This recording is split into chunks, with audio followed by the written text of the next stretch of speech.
नमस्कार मित्रांनो, लोकसभेच्या निवडणुकीचे प्रचार सुरू झाले आहेत आणि या अनुषंगाने मोठमोठे नेते, मोठमोठ्या पक्षाचे नेते सभा घेत आहेत किंवा सोशल मीडियावर बोलत आहेत.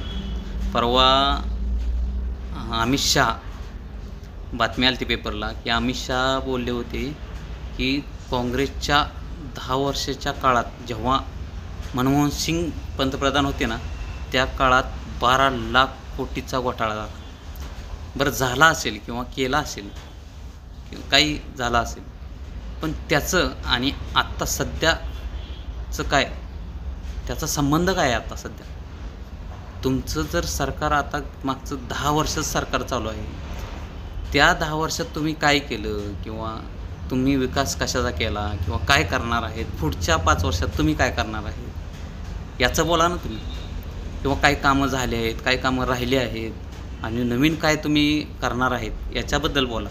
पण मागच्या 10 वर्षात काय झालं, मागच्या 75 वर्षात काय झालं, ह्यांनी काय केलं, नेहरूंनी काय केलं, याचं काय घेणं देणं तुम्हाला? तुम्ही सध्याचं बोला ना. लोकांना त्यांचं काय, हिस्ट्रीचं काय करायचं, लोकांना डेव्हलपमेंट करा ना तुम्ही, त्याच्याबद्दल बोला.